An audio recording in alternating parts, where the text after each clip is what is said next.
My name is Keelan Sky.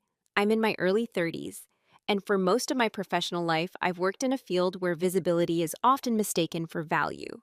I live in Seattle, where the rain has a strange way of making everything feel quieter than it actually is.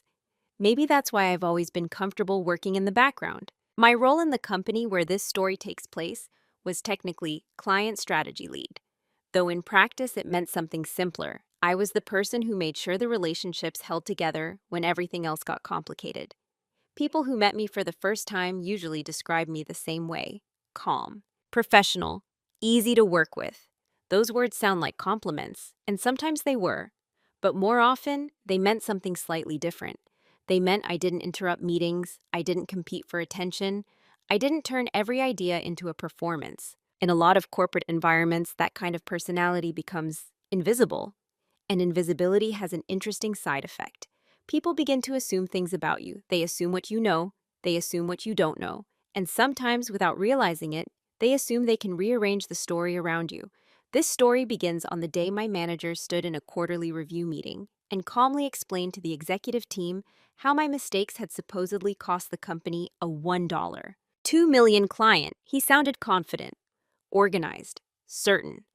The kind of certainty that makes people stop asking questions. What he didn't know yet, what none of them knew yet, was that the client had already sent an email earlier that morning. A short one. Just a single question. Why isn't Keelan on this call?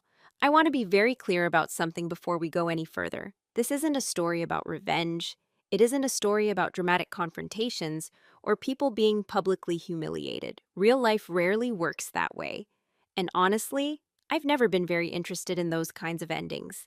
Instead, this is a story about something quieter, about how small assumptions accumulate over time, about what happens when someone is consistently underestimated, and about the strange power of staying calm long enough for the truth to reveal itself. The events unfolded over several months, and by the time everything settled, the outcome was not what anyone in that room had expected, including me. But to understand how we got there, we have to start earlier, back when I was still the person everyone thought they understood, before anyone realized the story they were telling about me wasn't actually the real one. So before we go deeper into what happened, let me ask you something. Have you ever been in a situation where people decided who you were before they ever really listened to you? When people at the company describe me, they rarely use dramatic language. No one ever called me brilliant. No one introduced me as indispensable. The words they preferred were simpler: reliable, steady, easy to work with. And if you've worked in a corporate environment long enough, you know what those words often mean. They mean you're the person people trust to clean up problems quietly, not the person they expect to lead the conversation. When I first joined the firm, I was hired as a client strategy lead, which sounded more influential than it actually was. Officially, my job involved helping maintain long-term relationships with key accounts. Unofficially, it meant translating between the technical teams, the sales department, and the clients themselves. Most days, I was the person who made sure everyone understood each other before small misunderstandings turned into expensive problems. It was work I genuinely liked. Clients appreciated clarity, teams appreciated stability, and I appreciated something most people overlooked: the ability to observe. During meetings, I noticed things others often missed. Who actually made the decisions behind the scenes? Which concerns clients mentioned casually but returned to repeatedly? Which promises did salespeople make that engineering quietly worried about later? None of that required speaking the loudest in the room. It required listening. At first, my quiet approach worked well. Clients trusted me quickly. Several of them began asking for me directly during project discussions. They said I explained things without the usual corporate spin, but inside the company, that same quality created a different impression. Because while clients saw someone dependable, internally, I gradually became something else: background infrastructure. The kind of person who ensures the system works, but isn't considered part of the spotlight. My manager at the time, Daniel Mercer, embodied the opposite style. Daniel believed strongly in visible leadership. In meetings, he spoke confidently, often summarizing conversations before anyone else had finished thinking. He liked momentum. He liked decisive language. And he liked being seen as the person steering the ship. At first, I didn't mind the contrast. In fact, I thought our styles complemented each other. He led the room. I stabilized the details. For a while, that balance worked surprisingly well. But over time, something subtle began happening. When clients complimented the clarity of our communication, Daniel accepted the credit easily. When internal teams thanked someone for preventing potential misunderstandings, the recognition rarely traveled very far. None of this felt malicious. It felt structural. In meetings with senior leadership, Daniel would summarize client interactions himself, even when I had been the one speaking with them directly. Not inaccurately, just slightly simplified. Sometimes he would say things like, Keelan helped coordinate some of the background communication, which technically wasn't wrong, but it also wasn't the full story. And when that version of events repeated often enough, it quietly became the accepted narrative. Daniel was the strategic voice. I was the supporting role. Again, I didn't protest, partly because confrontation has never been my first instinct, but also because I believe something simple. Results eventually speak for themselves. Clients stayed. Projects succeeded. Accounts grew. From my perspective, that mattered more than credit. What I didn't fully realize at the time was how powerful those internal narratives can become. Because once people decide who you are in a system, they begin interpreting everything through that lens. Your silence becomes agreement, your patience becomes passivity, and your reliability slowly transforms into something else. Predictability, the kind that makes people assume you'll always remain exactly where they've placed you. At the time, I didn't see that assumption forming. But looking back now, that was the moment the foundation of the story was quietly being built. Not with hostility, just with small, repeated misunderstandings about who I really was. And eventually, those misunderstandings would become useful. The first moment I remember clearly didn't feel important at the time. That's the strange thing about certain turning points in life. When they happen, they're small enough to ignore, quiet enough that no one else in the room even notices, but something inside you registers it anyway. For me, it happened during a Monday morning client alignment meeting, about 6 months after Daniel and I began working together. The client was Northbridge Retail, a fast-growing company that had recently expanded their online infrastructure. They were careful decision makers, the kind of clients who ask thoughtful questions before signing anything. I'd spent the previous 3 weeks speaking with their operations director almost daily, helping clarify technical limitations and potential timelines. By the time this meeting happened, I understood their concerns pretty well. The call included Daniel, 2 engineers from our team, and 3 representatives from Northbridge. As usual, Daniel opened the meeting. He greeted everyone confidently, summarized the project status, and then asked if there were any outstanding concerns. The operations director, Mark, spoke first. He explained that their leadership team was worried about scaling reliability during seasonal demand spikes. It was a reasonable concern, the kind that required careful explanation rather than quick reassurance. I had already drafted a response strategy for exactly this scenario. So, when Daniel paused and said, Keelan, do you want to walk them through the infrastructure safeguards? I began explaining the redundancy architecture our engineers had implemented. It wasn't dramatic, just a clear breakdown of how the system distributes load during peak traffic. About halfway through my explanation, Daniel interrupted. Not abruptly, just smoothly, the way someone might redirect a conversation they believe is drifting. Right, he said lightly. So, what Keelan is getting at is that our platform has built-in scalability. It's something our team handles routinely. Then he continued speaking. He summarized the entire concept in about 30 seconds. From a distance, it probably sounded helpful, efficient even. But something subtle happened in that moment. Mark from Northbridge hesitated. Not long enough for anyone to comment on it, just long enough for someone paying attention to notice. Then he asked Daniel another question. A question I had already answered in the explanation Daniel had interrupted. I glanced down at my notebook, the one I carried to every meeting, the black leather one with pages filled in careful handwriting. And for the first time, I wrote something that wasn't related to the project itself. Interrupted explanation. Client's question repeated. It wasn't an accusation. It was simply a note. The meeting continued normally after that. The engineers answered technical questions. Daniel guided the conversation. Eventually, everyone thanked each other, and the call ended on friendly terms. No conflict, no tension. From the outside, it looked like a perfectly routine client discussion. But about 20 minutes later, something else happened. I received a direct email from Mark. The subject line was simple: quick clarification. Inside the message, he wrote, "Keelan, during the call, I think we moved past your explanation pretty quickly. Could you send me the detailed breakdown you mentioned about load distribution?" It wasn't a complaint. It wasn't even criticism. It was just a quiet signal. The client had noticed the gap. I replied with the full explanation and attached a short diagram our engineering team had created. Mark responded 30 minutes later. "Perfect, this helps a lot. Exactly what we needed." Again, none of this seemed dramatic. But later that afternoon, during our internal recap meeting, Daniel summarized the client conversation to leadership. He described how he had reassured Northbridge about scalability concerns. No one corrected the version of events, not the engineers, not the project manager, and not me. Because at that moment, it still felt like something too small to challenge. Just a minor conversational detour, the kind of thing that happens in meetings all the time. But that was the first moment I understood something quietly important.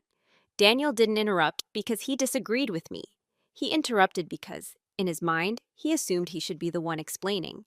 And when that assumption goes unchallenged, it slowly becomes the structure of every future conversation, a small cut, barely visible. But once you notice it, you start seeing where the next ones might appear. After the meeting with Northbridge, nothing changed immediately. There was no tension between Daniel and me, no awkward conversation about what had happened. If anything, the following weeks felt almost identical to the ones before it, which is exactly how subtle patterns establish themselves. They repeat quietly, and because nothing appears openly hostile, everyone slowly adjusts their expectations around them. At first, the interruptions were small. Daniel would finish my sentences during meetings. Sometimes he would summarize my explanations before I reached the main point. Other times, he would redirect a question that had been asked directly to me, answering it himself with a shorter version. Each instance on its own was easy to dismiss. He's just keeping the meeting moving. He's trying to simplify things. He probably didn't even realize he was doing it. Those were the explanations I gave myself. And to be fair, Daniel wasn't the kind of manager who yelled or openly dismissed people.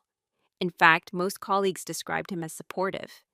But support can sometimes exist in a strange form, the kind where someone assumes responsibility for representing your work, even when you're perfectly capable of doing it yourself. Over time, that pattern began shaping how others interacted with me. During internal meetings, if I began explaining a client concern, someone would occasionally glance at Daniel to confirm what I was saying, not because they doubted me exactly, just because they had learned that Daniel usually delivered the final version of the answer.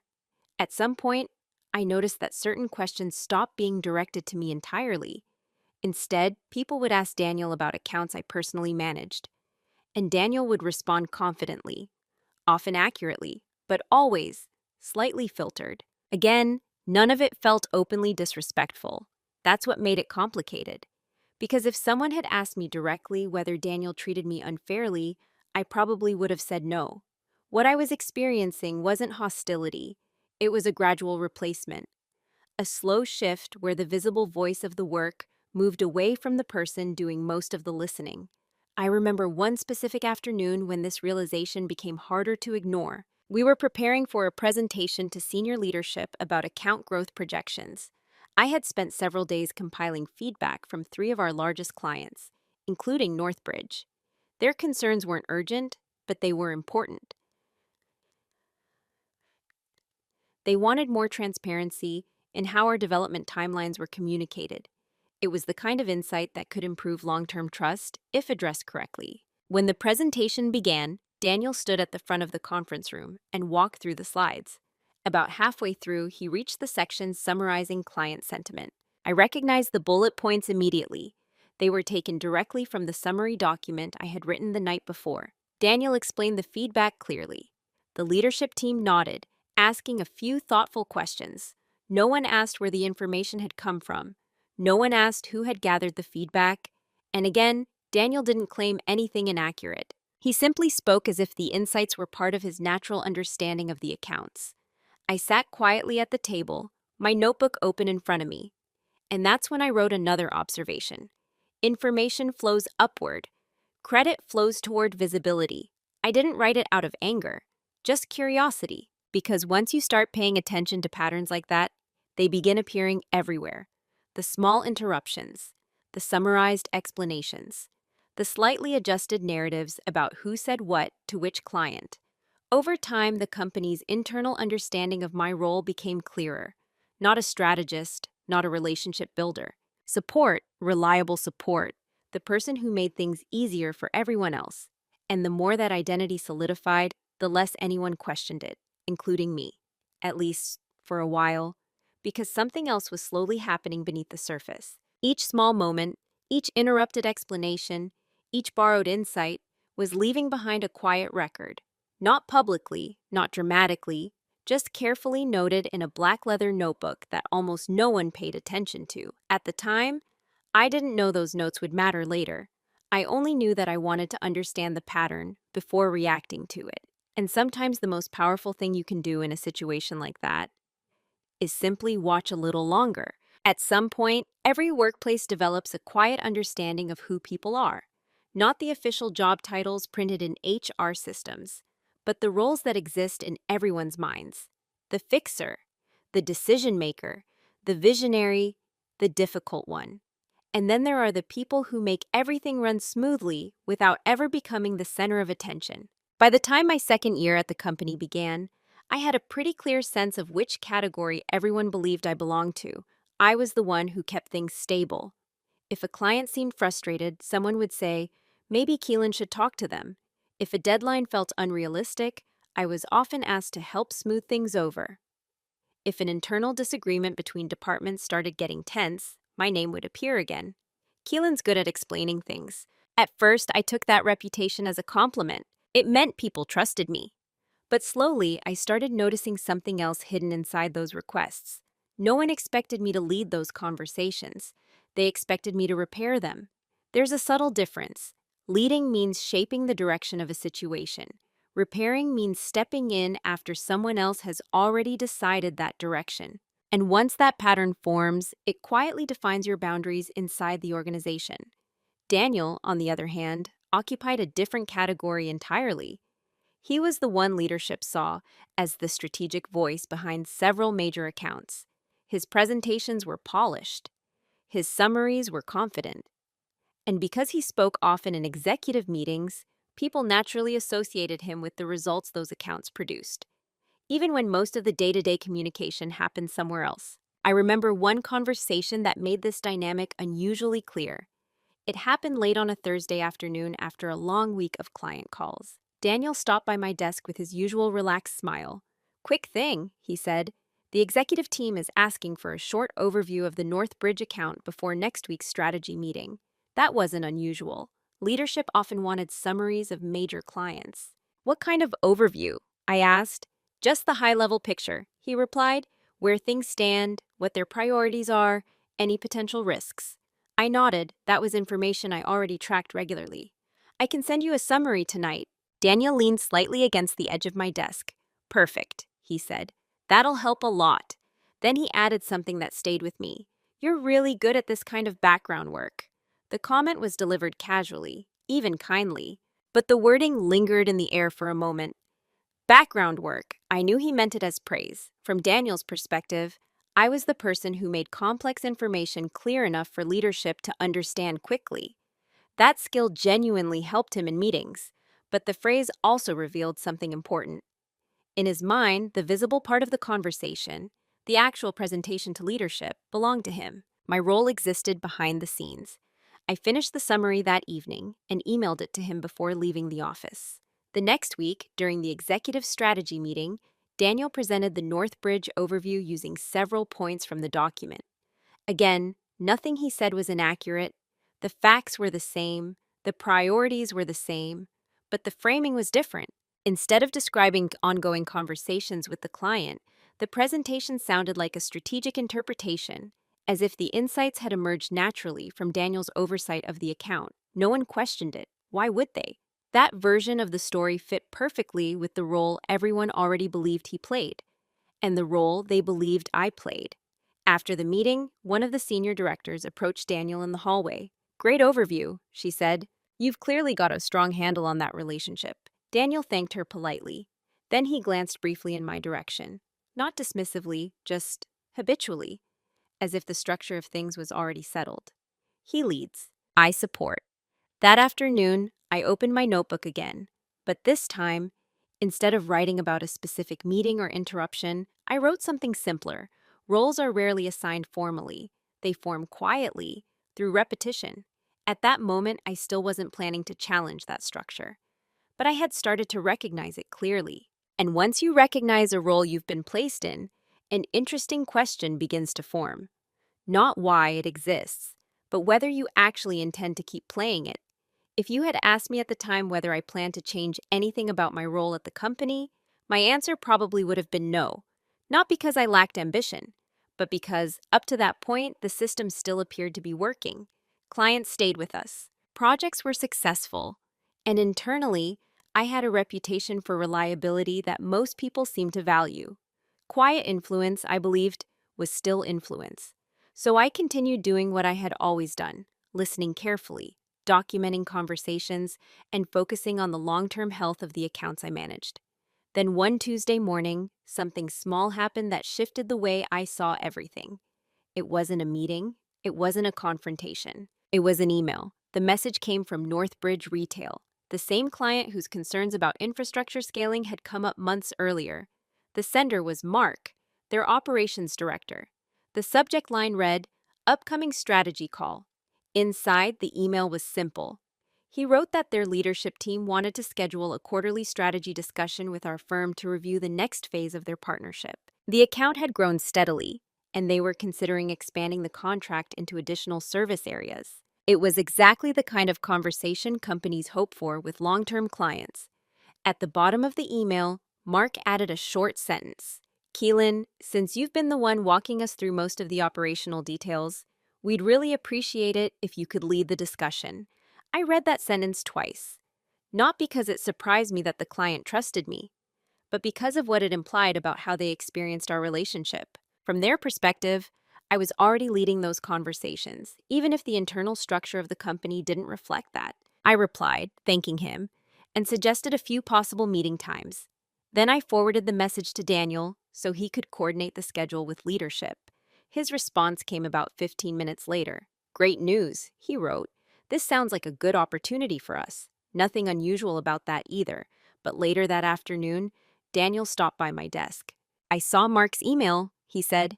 "Nice work keeping that relationship strong." "Thanks," I replied. He nodded thoughtfully for a moment. Then he added, "For the strategy call, I'll probably take the lead on presenting the broader roadmap. You can cover the operational pieces like usual."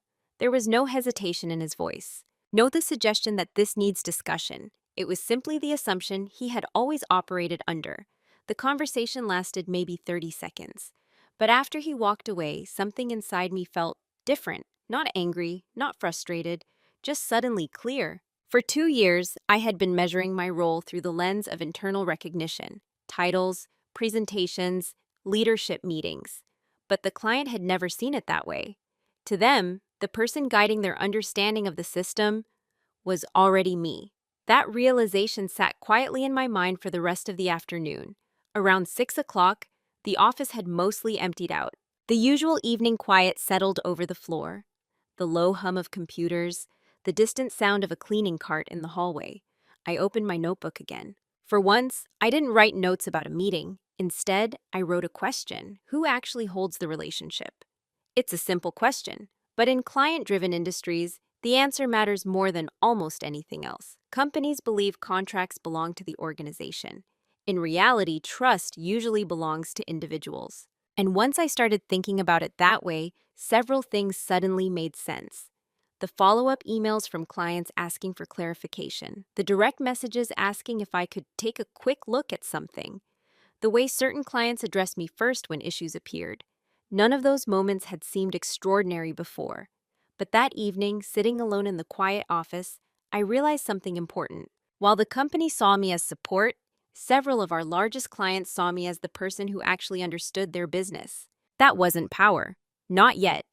But it was something else, something quieter. Leverage. And once you recognize leverage, even unintentionally, the entire structure of a situation begins to look slightly different. Not because you're planning to use it, but because you finally understand where it exists. That Tuesday evening was the first time I saw the full shape of the system I was inside. And once you see something clearly, it becomes very difficult to go back to not noticing it. After that evening in the quiet office, nothing about my behavior changed immediately, at least not in any way that others could see. I still attended the same meetings, still took careful notes, still answered client emails with the same calm explanations, but internally something had shifted in a way that was difficult to describe. Before, my silence in meetings had mostly been instinctive. I'm not someone who interrupts easily. I prefer listening long enough to understand the full picture before speaking. For most of my career, that tendency had simply been part of my personality. Now, though, the silence was different. It had become deliberate. Because once you recognize the structure around you, the roles people believe you occupy, you also realize something else. You don't always have to correct those assumptions immediately. Sometimes the most informative thing you can do is watch how people behave when they believe nothing has changed. Over the next few weeks, Daniel continued operating exactly as he always had. During meetings, he summarized discussions confidently. He presented account updates to leadership. When executives asked about client sentiment, he spoke as though he had a direct pulse on the relationships. Again, most of what he said was accurate, but I began noticing something more carefully now, where the information actually came from. Before each leadership presentation, Daniel would stop by my desk for a quick update. Anything new with Northbridge? Did Atlas mention any concerns this week? How's the migration timeline looking for Brightline? The questions were casual, friendly, and each time I answered them clearly, just as I always had. The difference was that now I paid attention to how those conversations translated later. If I mentioned a client's hesitation about rollout timing, that concern would appear in Daniel's next strategy briefing as something he had picked up from ongoing conversations. If I explained a technical limitation that needed careful communication, it would appear in leadership notes as a strategic observation. None of this surprised me anymore. It simply confirmed the structure I had started to see. Information flowed upward. Visibility flowed toward the person delivering it. And for the first time, I realized something subtle about my position inside that system. I was the primary channel through which several important pieces of information traveled. Without those conversations, Daniel's summaries would have been thinner, not wrong, just less informed. This realization didn't make me feel powerful. If anything, it made me feel strangely calm, because it meant the situation wasn't as one-sided as it appeared from the outside. One afternoon, a small example made this even clearer. We were preparing for a multi-client review presentation, the kind where leadership looks at overall account health across several major partnerships. Daniel had assembled the slide deck himself this time. When he walked me through it briefly before the meeting, I noticed something interesting. 3 of the key insights about client priorities were based on conversations I'd had the previous week, but the details were slightly simplified. The nuance, the context clients had shared privately, wasn't fully captured, not because Daniel intended to misrepresent anything, simply because he hadn't been part of those conversations. As he explained the slides, he asked, "Does this look about right?" I paused for a moment. A year earlier, I probably would have immediately filled in the missing details, expanded the explanation, clarified the subtle concerns behind those bullet points. But this time, I did something different. I simply nodded. "Looks good," I said. Daniel smiled. "Great." The presentation went smoothly later that afternoon. Leadership seemed satisfied with the overview. A few questions came up, which Daniel answered confidently using the information he had. But as I watched the discussion unfold, something became very clear. Everyone in that room believed Daniel had full visibility into the accounts. And he believed it too. Not out of arrogance, out of familiarity, because that had been the pattern for a long time. But patterns can create blind spots, especially when the people maintaining the underlying information never challenge the surface narrative. I didn't correct those blind spots, not yet, because at that stage, I still wasn't planning to change anything dramatically. What I was doing instead was something quieter. I was learning exactly how the system functioned, where the information originated, where it traveled, and who assumed ownership of it along the way.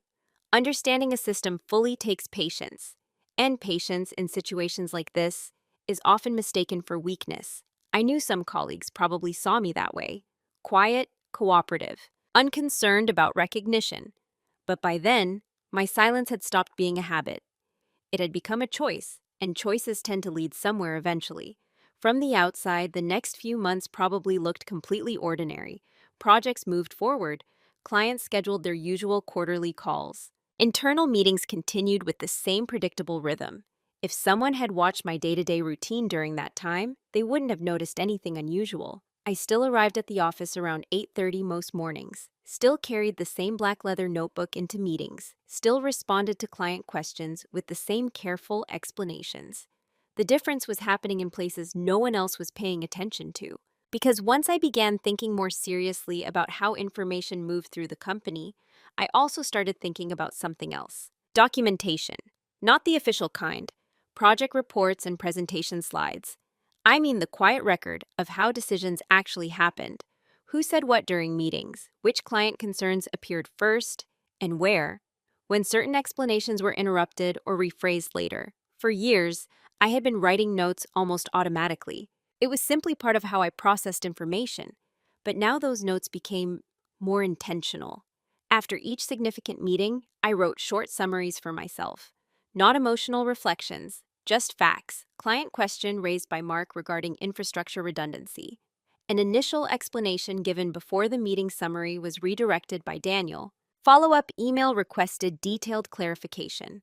Sometimes the notes were only a few lines. Other times they were longer, especially after complicated strategy discussions where multiple people interpreted the same situation differently.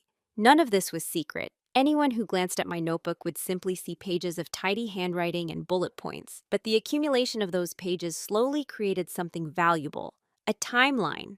And timelines have a strange power, because when events are written down in sequence, patterns become easier to see. One afternoon, that pattern revealed itself more clearly than I expected. I was reviewing notes from several months of client calls when I noticed something interesting about Northbridge Retail. Almost every strategic adjustment we had made for their account had started the same way. Mark or someone from their leadership team would raise a concern during a conversation with me. We would talk through possible solutions. I would bring those insights back internally. Then during leadership discussions, those concerns would appear as part of Daniel's strategic overview of the account. Again, none of this was dishonest. Daniel genuinely believed he understood the client well. But looking at the timeline, the origin of most key insights was unmistakable. They began with conversations that never appeared on the official meeting agenda. Quiet calls, quick follow-up emails, occasional, "Can you take a look at this?" Messages are sent directly to me. The more I examined those notes, the more something else became clear. Clients trusted me with information they hadn't yet shared publicly with the company, not because I had asked for it, but they felt comfortable explaining their concerns without the pressure of a formal presentation. That kind of trust is subtle, and inside a company structure, it often goes unnoticed, especially by people who interact with clients primarily through scheduled meetings. I didn't treat this realization as an advantage, at least not in the competitive sense. Instead, I treated it as something to understand carefully. Trust between clients and individuals can shape entire business relationships, but it only works if it's handled responsibly. So I continued doing exactly what I had always done, listening carefully, clarifying concerns, and documenting the conversations accurately. The only real difference was the way I organized those records.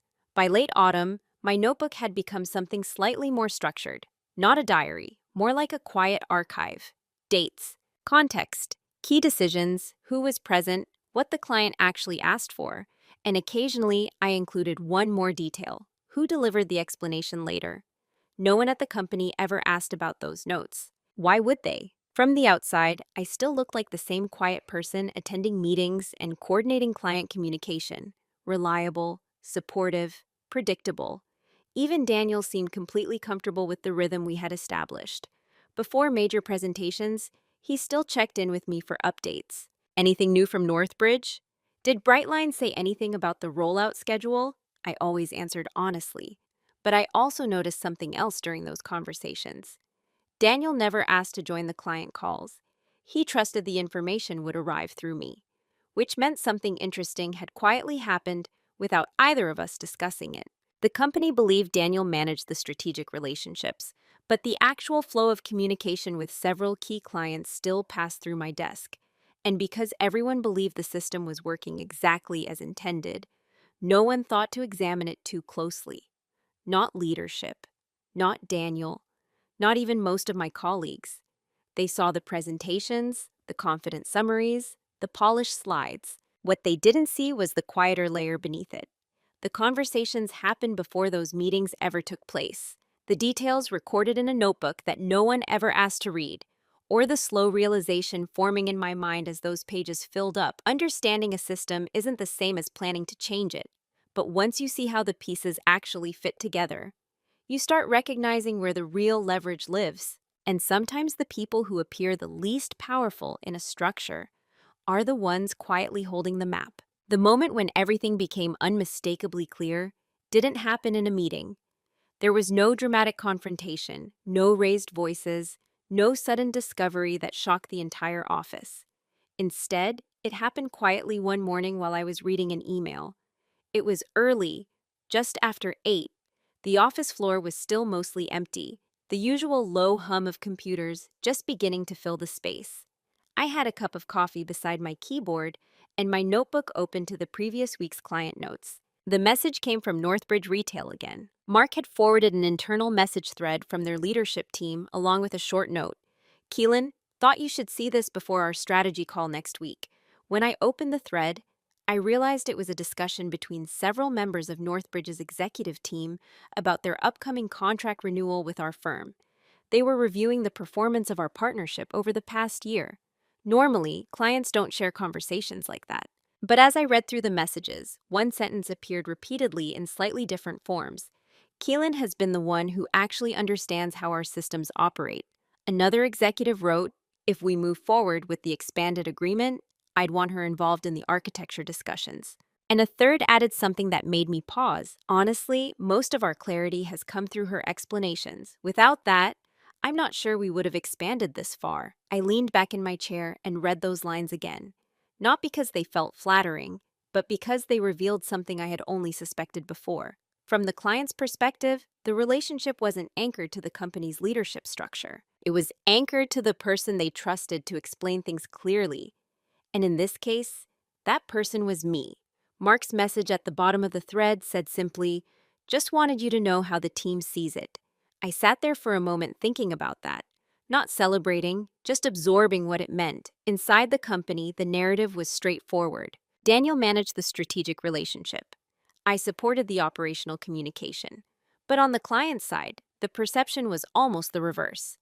They saw Daniel as the executive contact, the person who appeared in presentations.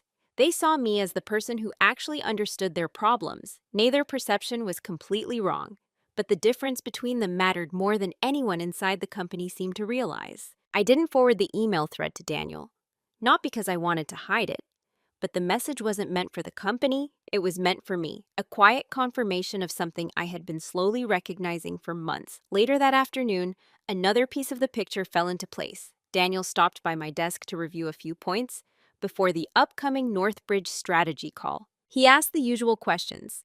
Anything new from their side? Any concerns we should address? I gave him a summary of the latest discussions, the same information he expected to present later. But as he listened, I noticed something subtle in his tone. Confidence. Not the careful kind that comes from deep familiarity, the comfortable kind that comes from believing you already understand the situation. When he finished writing down a few notes, he said, "Great, I think we're in a strong position with them." I nodded. "We are." The conversation ended there. Daniel walked back to his office, already thinking about the presentation he would give during the strategy call, and I returned to my notebook. That evening, I added a new section to the back pages. Not meeting notes, not client questions, something slightly different. A quiet record of relationship anchors. Which clients contacted me directly? What kinds of questions did they trust me with? Which decisions seemed to depend on those conversations?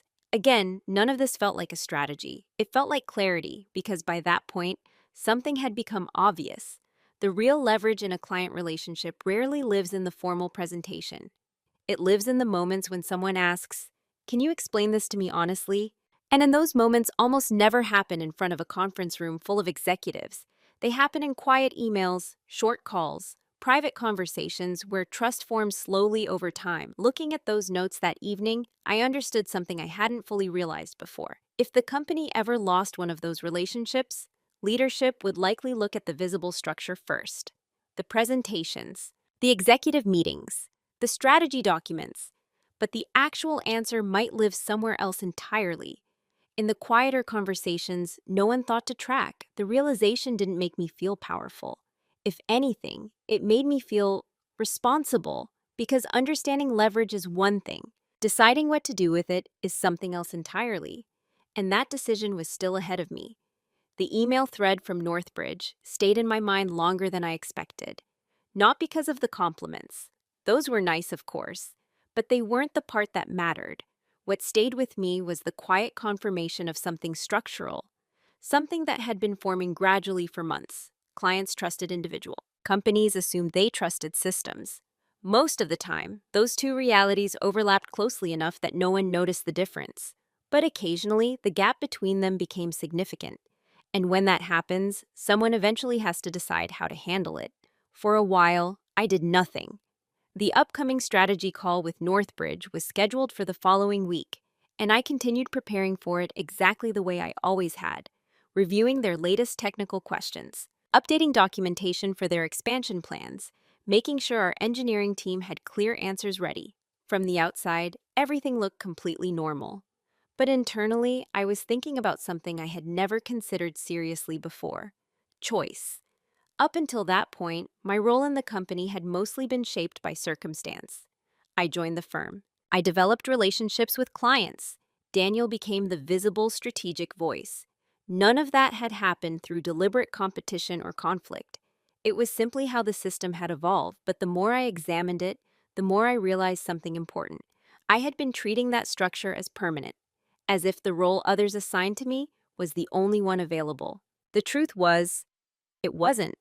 There were several paths I could take from that point.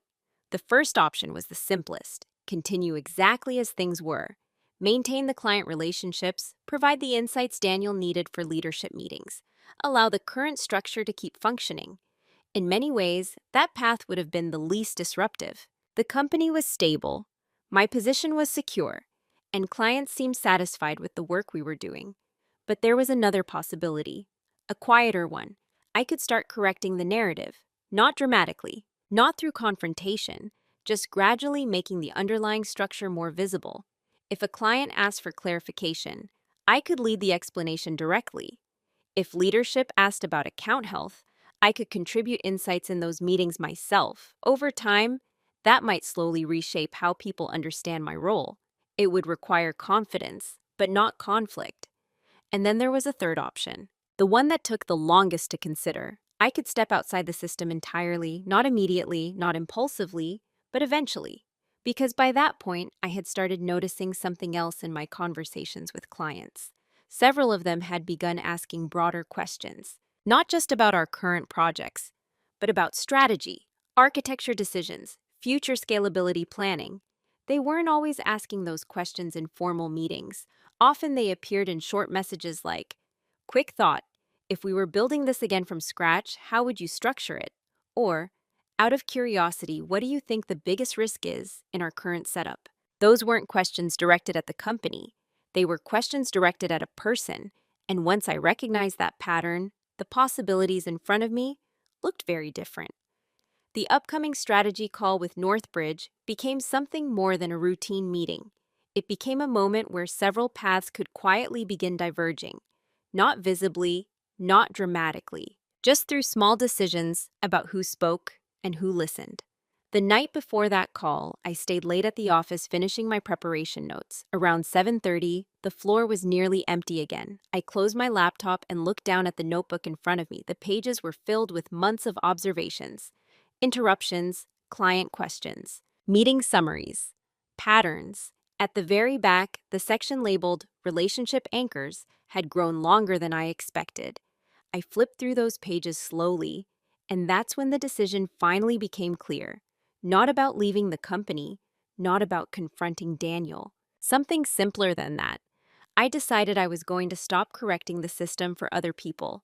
For 2 years, whenever information had been slightly incomplete in presentations or discussions, I had quietly filled in the gaps, expanded explanations, clarified details, smoothed over misunderstandings. But from that point forward, I would do something different. I would answer questions honestly when asked, but I would stop adjusting the structure around me to keep everyone comfortable. If someone wanted the full picture, they could ask for it. And if they didn't, then the system would reveal its own weaknesses eventually, not through conflict, just through the natural consequences of assumptions.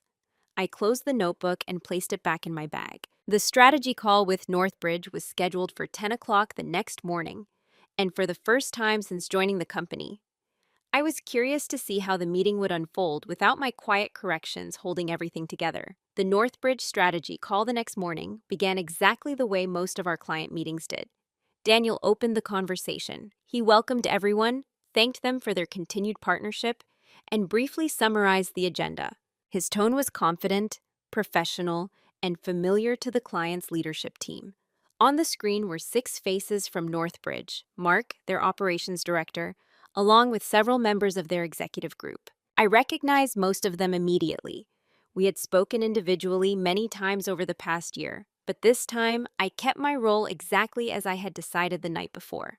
I listened. Daniel began walking through the roadmap for the next phase of their expansion. The slides were well prepared, and most of the information came from conversations I had documented over the previous months, but something subtle happened about 10 minutes into the call. One of Northbridge's executives leaned forward slightly and asked a question about the migration timeline. It was a detailed question, not about the overall schedule, but about a specific technical constraint we had discussed the previous week, privately. Daniel answered with the information he had. His explanation was mostly correct, but it lacked the context that had emerged during those earlier discussions. Normally, this would have been the moment when I filled in the missing details, expanded the explanation, clarified the nuance, made sure everyone had the same understanding. Instead, I stayed quiet, not evasive, just observant. There was a short pause on the call, then Mark spoke up. "Actually," he said, glancing toward the camera, "I think Keelan explained that piece to us last week." For the first time during the meeting, Daniel looked over at me, not alarmed, just slightly surprised. "Keelan, do you want to walk them through that?" he asked. The tone was casual, but the shift in the room was noticeable. Until that moment, the conversation had followed the familiar structure everyone expected. Now the client had quietly redirected it. I unmuted my microphone and explained the constraint exactly as I had during my earlier conversation with Mark. The explanation took less than 2 minutes. When I finished, one of the executives nodded. "That's the piece we were missing," she said. Daniel thanked me and moved the presentation forward. The rest of the meeting continued smoothly. No tension, no conflict, just a slightly different rhythm than usual. But something interesting happened 2 days later. Mark sent me a follow-up email summarizing the conversation. Near the bottom of the message, he added a line. "By the way, it would probably be helpful if you joined the next architecture planning session directly. Your explanations tend to answer the questions we're actually trying to solve." Again, it wasn't a criticism of Daniel, it was simply the client responding to the part of the conversation they found most useful. I replied that I'd be happy to join the next session. Then I forwarded the message to Daniel so he could coordinate the scheduling. His response came an hour later. "Sounds good," he wrote. "Let's add you to those calls going forward." Nothing about the exchange seemed dramatic, but from that point forward, the structure of our meetings began changing in small ways. During client discussions, Daniel still opened the conversations and handled the broader strategic overview. But when technical or operational questions came up, the client started directing those questions to me more frequently. At first, it happened occasionally, then more regularly. And because those interactions were driven by the clients themselves, the adjustment felt natural rather than confrontational. Inside the company, very few people commented on the shift. From the outside, it simply looked like the team was collaborating effectively, but quietly, something else was happening beneath the surface. Clients were beginning to associate the clarity of their solutions with a different voice in the room. Not because I demanded that role, not because anyone reassigned it formally, just because over time, people tend to move toward the source of the explanations that actually solve their problems. Daniel didn't resist the change. If anything, He seemed relieved to have someone handle the deeper technical discussions. The system adjusted, slowly, quietly. But as those conversations expanded, something else began forming that no one inside the company noticed yet. Clients were starting to reach out to me before the meetings, short messages, quick questions. Can we run something by you before tomorrow's call? Would you mind taking a look at this proposal draft? Each of those conversations added another thread to the network of trust that had been forming for years. And because those threads lived outside the company's internal reporting structure, leadership still believed the relationships were anchored exactly where they had always been. But systems built on assumptions have a way of revealing their limits eventually. And by that point, the conditions for that moment were already quietly in place. No one just knew it yet. The shift didn't announce itself. There was no moment when leadership gathered everyone into a room and acknowledged that something about the Northbridge relationship had changed. From the outside, the account still looked stable. The contract was active. The roadmap was progressing. Quarterly meetings continued. But beneath that surface, the rhythm of communication had quietly rearranged itself. It started with small things. Emails that used to go to Daniel first began including me in the initial message. Then gradually, some of them arrived directly in my inbox before anyone else at the company was copied. Not intentionally excluding him, just reflecting the pattern the clients had grown used to. If they had a technical or operational question, they asked the person who usually explained those things. One afternoon, Mark sent me a message with a short subject line. Quick check before tomorrow. Inside the email was a draft outline for a new infrastructure expansion Northbridge was considering. He wrote, "Before we bring this into the official planning call, could you tell us if anything here would create problems with the system architecture?" That kind of request might sound minor, but inside consulting and technology partnerships, those early-stage conversations are where most strategic influence actually lives. They happen before proposals, before formal meetings, before leadership presentations, and because they happen early, they shape the direction of decisions before the rest of the organization even realizes a decision is forming. I reviewed their outline and sent back a few careful observations. Nothing dramatic, just a few structural risks that might appear if they scaled too quickly in one particular area. Mark responded later that evening. "Good catch. That's exactly the kind of thing we were worried about." The next week, when the topic appeared in the official strategy meeting, Daniel presented the expansion concept confidently. But the version he described was already slightly different, because the client had quietly adjusted their plan based on the conversation we'd had beforehand. Again, none of this looked unusual from the company's perspective. Daniel believed he was presenting a well-prepared strategy. Leadership believed the client relationship remained strong, and technically, both of those things were true. But there was a subtle consequence beginning to unfold. The company was gradually becoming one step behind the conversations shaping the client's decisions. Not by weeks, not even by days, sometimes just for a few hours. But in client-driven environments, those small timing gaps matter because the person who answers the earliest questions often becomes the one clients trust when the stakes get higher. A few weeks later, that pattern appeared again, this time in a way that even Daniel noticed. We were preparing for another quarterly review meeting when he stopped by my desk with an unusual question. "Did Northbridge mention anything about expanding their analytics division?" The question caught my attention. "Yes," I said carefully. "They've been exploring that." Daniel frowned slightly. "That's strange," he replied. "They asked about it during the last leadership call, and it sounded like a new idea." I paused for a moment. It hadn't been new. Mark had mentioned the possibility in a conversation with me, almost 3 weeks earlier, but I hadn't considered it unusual at the time. Clients often explored ideas informally before presenting them to the full partnership team. "I think they were just thinking out loud when we talked," I said. Daniel nodded slowly, still processing. "Got it." He returned to his office after that. The moment wasn't dramatic, but it revealed something important. For the first time, Daniel had noticed the timing difference, not the structure, not the trust relationships, just the fact that clients sometimes shared their earliest thoughts somewhere else first. And once someone begins noticing that kind of pattern, even subtly, they start asking questions, not out of suspicion, just curiosity. The company's internal narrative about the Northbridge relationship still hadn't changed. Daniel remained the strategic lead. Leadership still expected him to present the updates. But outside the company, the decision-making conversations were quietly evolving. And systems that evolve in two different directions eventually reach a point where the difference becomes visible. At first, that visibility appears as confusion, then concern, and eventually, consequences. None of us had reached that final stage yet, but by the end of that quarter, the first signs of it were beginning to appear, quietly, just like everything else that had led up to this moment. The quarterly review meeting had been scheduled for weeks. It was supposed to explain how our team had lost the $1, $2 million ArcLight Systems account. And according to my manager, Daniel, the responsibility would fall on me. When the meeting began, Daniel spoke with the confidence of someone who believed the narrative was already settled. Our team recently lost the ArcLight Systems account, he said calmly.